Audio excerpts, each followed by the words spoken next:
안녕하세요. 오늘 이 자리에서는 약물에 의존하지 않고 고지혈증을 극복하는 완벽한 생활 습관 및 운동 가이드, 바로 혈관을 씻어내는 내 기둥의 기적에 대해 말씀드리겠습니다. 구독과 좋아요 부탁드리며 살펴보도록 하겠습니다. 고지혈증은 흔히 침묵의 살인자라고 불리는데요. 하지만 이에 대한 가장 흔한 오해가 있습니다. 많은 분들이 고기만 안 먹고 약만 먹으면 낫겠지? 라고 생각하시지만 혈중 콜레스테롤의 7.80%는 음식물이 아닌 간에서 자체적으로 합성된다는 사실을 아셔야 합니다.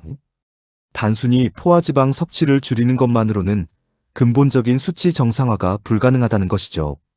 비약물적 생활 습관 교정, 즉 식단, 운동, 수면, 스트레스 관리가 동반되지 않는 약물 치료는 밑빠진 독에 물 붓기와 같습니다. 맑은 혈류를 되찾기 위한 4가지 핵심 기둥을 소개합니다. 첫 번째 기둥은 바로 식단입니다. 무엇을, 어떤 순서로 먹는지가 중요하겠죠. 두 번째 기둥은 운동으로 혈관 내 쓰레기차라고 불리는 HDL을 어떻게 활성화시킬 것인지 알아봅니다. 세 번째 기둥은 수면인데요.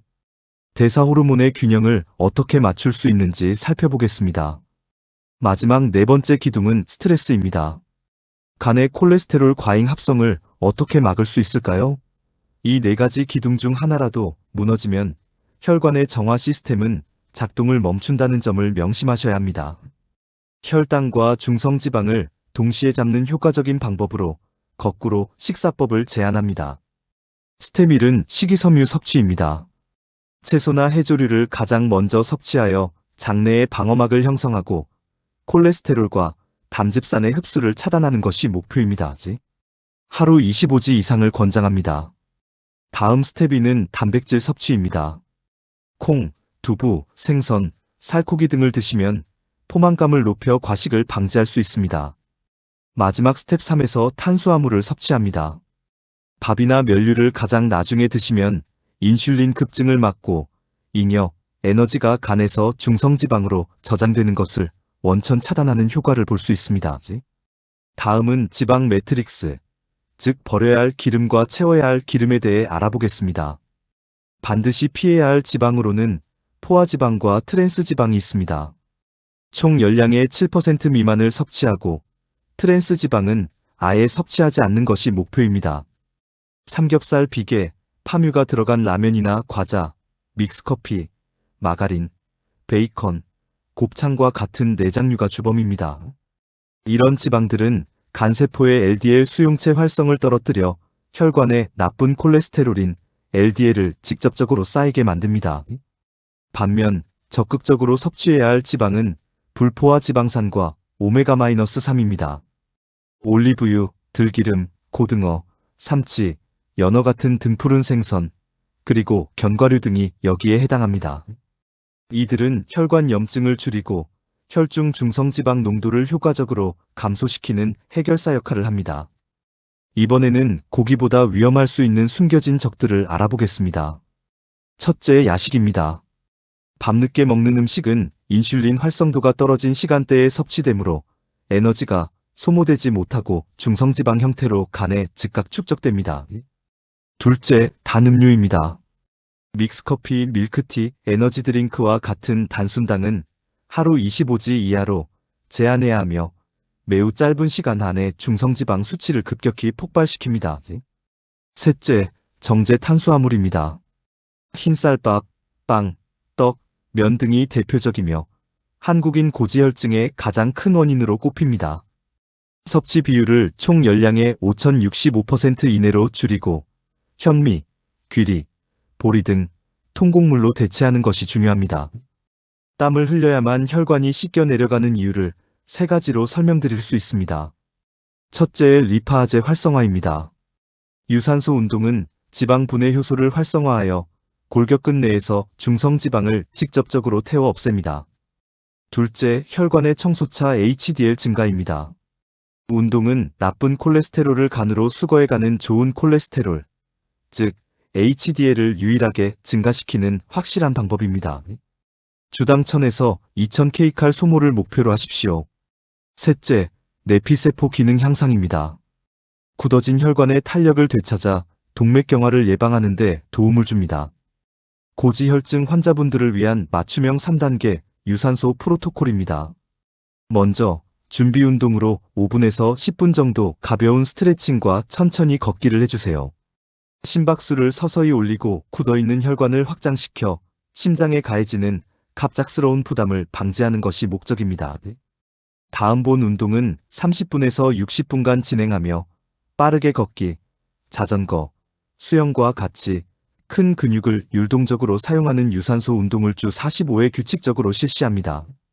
마지막으로 정리 운동은 5분에서 10분간 천천히 걷기로 마무리하는 가장 중요한 단계입니다. 말초로 쏠린 혈액을 심장으로 원활하게 되돌려보내 운동 직후의 어지럼증, 실신, 심박수 이상을 예방합니다.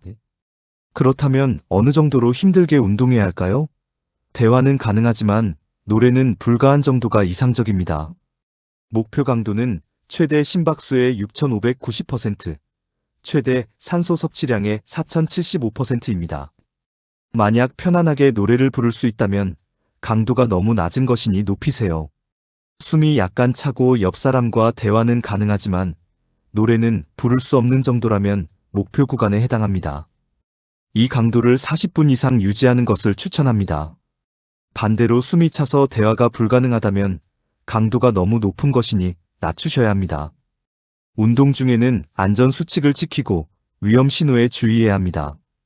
만약 가슴 전체를 짓누르거나 조이는 듯한 통증이 발생하고 턱이나 어깨로 퍼지는 경우, 심한 어지러움, 정신혼란, 식은땀, 구토 증상이 나타나거나 심장이 불규칙하게 뛰거나 비정상적인 두근거림이 느껴진다면 즉시 운동을 중단하고 의료 도움을 받으셔야 합니다. 중요한 참고 사항으로 베타 차단제를 복용 중인 고혈압이나 심장병 환자분들은 약물로 인해 심박수가 정상적으로 올라가지 않을 수 있습니다.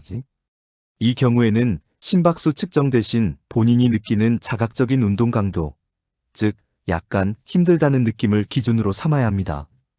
다음은 숨겨진 기둥 세 번째, 바로 수면의 스위트 스팟입니다.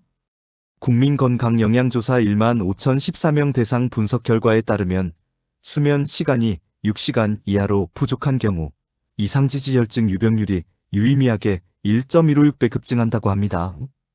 그래프에서 보시는 것처럼 7시간에서 9시간 수면이 안전지대이며 적절한 수면은 이상지지혈증 위험도를 낮추는 데 중요합니다. 수면 부족은 식욕 억제 호르몬인 렙틴을 떨어뜨리고 식욕 촉진 호르몬인 그렐린을 폭발시켜 중성지방을 높입니다. 렙틴 저하는 즉각적인 혈중 지질 상승 및 체내, 산화 스트레스 증가로 이어지는 나비 효과를 일으킵니다. 숨겨진 기둥 네 번째, 스트레스와 3분의 기적에 대해 말씀드리겠습니다. 만성 스트레스는 코티솔 호르몬의 폭발을 유발합니다. 이는 지방 분해를 억제하고 간의 콜레스테롤 합성을 활성화하여 복부 내장 지방과 혈중 지질 축적으로 이어집니다. 이 문제의 해결책은 바로 복식호흡입니다.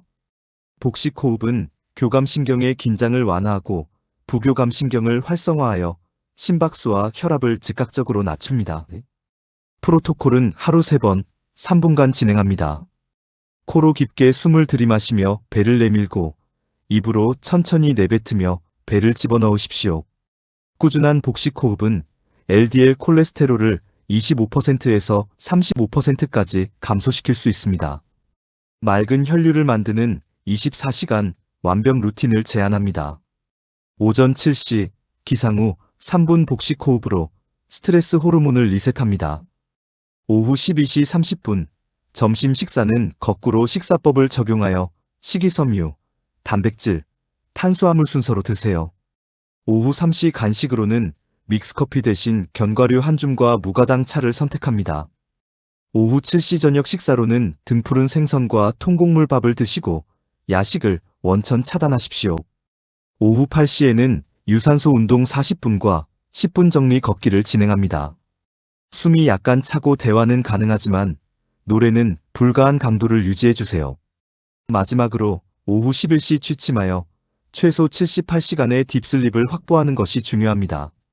마지막으로 뇌의 경로를 바꾸는 35일의 여정에 대해 말씀드립니다.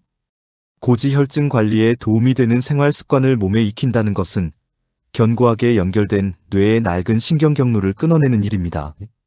오래된 식습관과 운동 부족이라는 과거의 관성을 깨고 새로운 건강의 경로를 구축하는 데는 약 35일의 시간과 노력이 필요합니다. 여기서 강도보다 중요한 것은 바로 빈도와 꾸준함입니다. 약물에 의존하는 삶에서 벗어나 내 몸의 통제권을 되찾는 35일의 여정을 오늘 바로 시작하십시오.